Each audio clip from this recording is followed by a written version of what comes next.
Les États-Unis et la Russie seraient en train de travailler, Annalisa Capellini, sur un plan secret pour mettre fin à la guerre en Ukraine. C'est un plan totalement défavorable à Kiev. Les 28 points de cette ébauche de plan ne sont finalement que des demandes du Kremlin. Déjà du côté territorial, puisque l'Ukraine devrait céder le Donbass, donc la partie de l'Est de l'Ukraine, même des territoires qui sont encore sous le territoire de Kiev. Donc ça fait 3 ans qu'ils se battent pour les garder.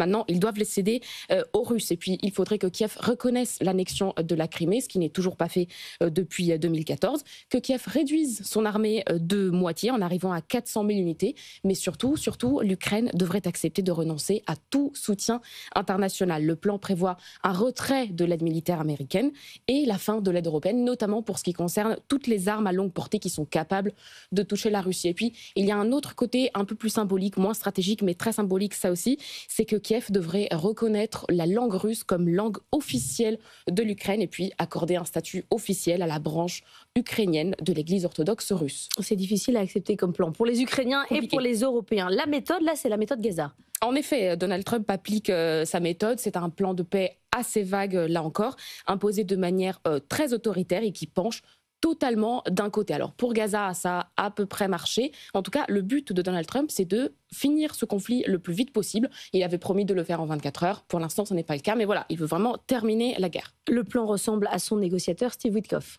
En effet, c'est l'homme de main de Donald Trump pour toutes les missions de paix. Il y a un petit problème, c'est qu'il est très favorable au Kremlin. Il a toujours prêté une oreille très attentive aux demandes de Moscou. Face à lui, côté russe, il y a Kirill Dmitriev, qui est l'émissaire du Kremlin pour toutes les questions économiques. Les deux se connaissent, se sont déjà rencontrés et ils s'entendent même très bien, ce qui inquiète évidemment Kiev. Alors l'Ukraine préfère penser que c'est pas un plan, mais juste une idée de l'entourage de Donald Trump, parce que l'Ukraine est aussi affaibli quand même en ce moment. Oui, déjà Volodymyr Zelensky est très affaibli au plan personnel parce qu'il est impliqué dans une énorme affaire de corruption en Ukraine et puis parce que toutes ces tentatives de réengager les États-Unis dans le processus de paix, pour l'instant, échouent. Il était hier encore à Ankara pour essayer de relancer ces négociations. Eh bien, il négociait tout seul puisque Steve Witkoff n'était pas là. Et puis, l'Ukraine perd aussi ses soutiens à l'intérieur de l'administration américaine.